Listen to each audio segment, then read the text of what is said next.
This is a short video on orbital anatomy. For lack of a better term, today we'll be exploring the various orbital holes and focus specifically on the foramina of the orbit. There are roughly 8 foramina that are worth considering at this stage.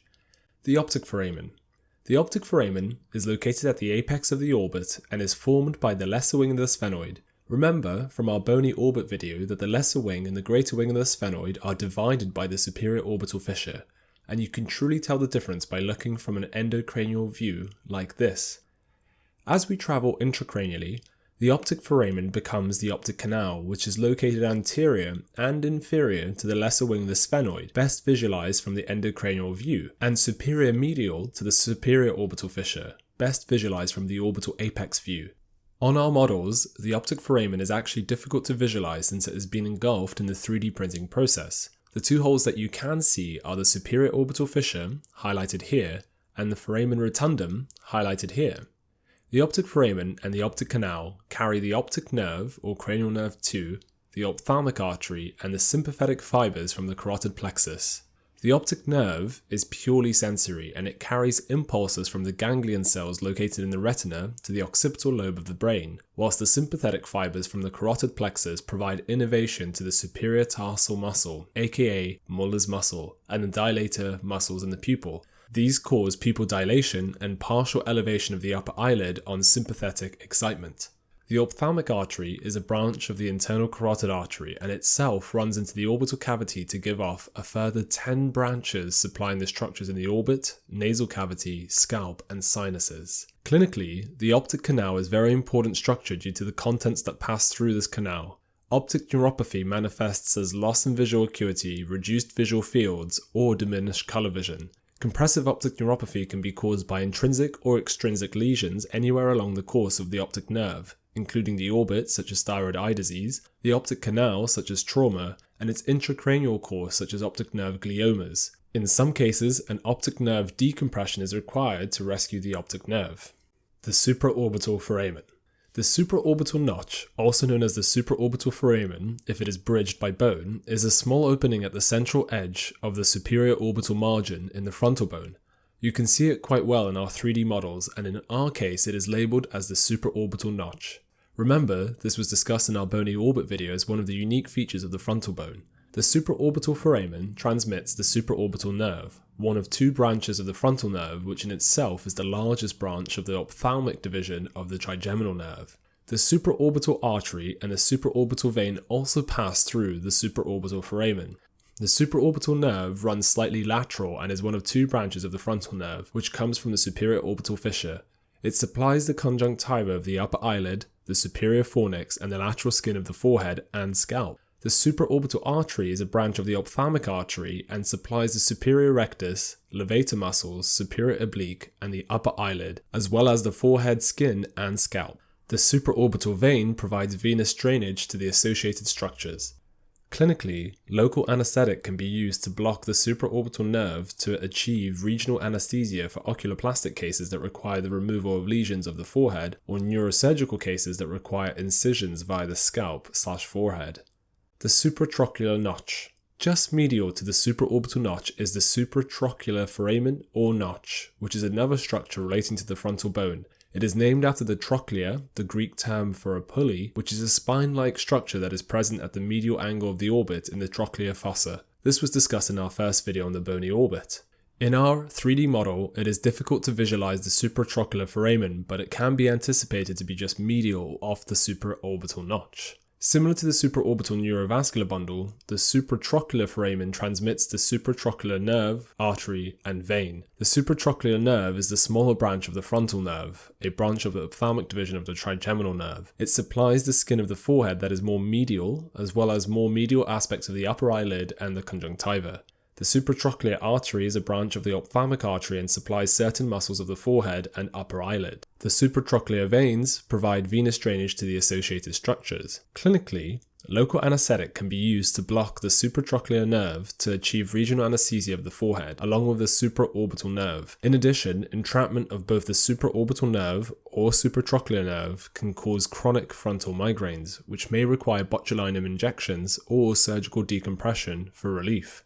The infraorbital foramen. The infraorbital foramen is an opening in the maxillary bone located just below the infraorbital margin. You can see it here on our 3D printed models. Posteriorly, the infraorbital foramen communicates with the infraorbital groove or sulcus, which is an indentation seen on the orbital floor.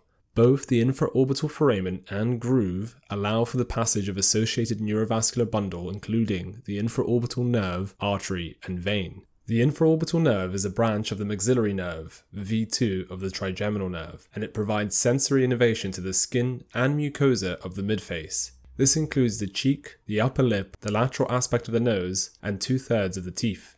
The infraorbital artery supplies the inferior rectus, inferior oblique, and gives rise to branches that supply 2/3 of the teeth and the maxillary sinus. The infraorbital vein drains all the associated structures that lie close to the floor of the orbit. Clinically, like the supraorbital nerve, the infraorbital nerve can be blocked to achieve regional anesthesia of the midface and to help manage complex regional pain syndromes. In addition, during cosmetic injections, fillers, or facial implants, it is also one of the nerves that is liable to be injured.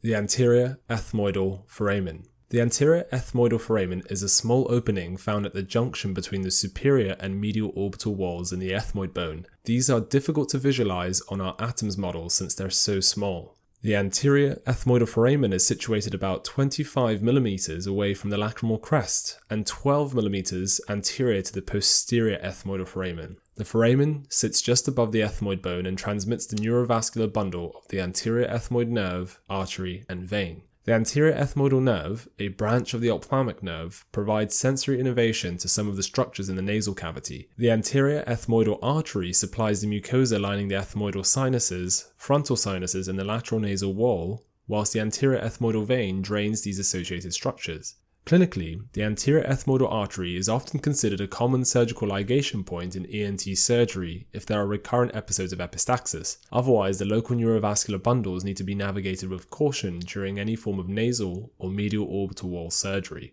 The posterior ethmoidal foramen. The posterior ethmoidal foramen is also found at the junction between the superior and medial orbital walls, and it is difficult to visualize on our atoms models due to its size. The posterior ethmoidal foramen transmits the neurovascular bundle of the posterior ethmoidal nerve, artery, and vein. The posterior ethmoidal nerve, a branch of the nasociliary nerve from the ophthalmic branch of cranial nerve 5, supplies sensory innervation to the sphenoid sinus, ethmoid sinus, and the dura mater of the anterior cranial fossa. The posterior ethmoidal artery is smaller than the anterior ethmoidal artery and only supplies the mucosal lining of the posterior nasal cavity. The posterior ethmoidal vein drains the associated structures. The Zygomatic-orbital foramen. The Zygomatic-orbital foramen is located within the orbit and allows for the zygomatic nerve traveling from the inferior orbital fissure to bifurcate within the orbital process of the zygomatic bone. Before bifurcating, the zygomatic nerve gives off parasympathetic fibers to the lacrimal gland to achieve lacrimation during parasympathetic excitation. These branches leave via the zygomaticofacial and zygomaticotemporal foramina.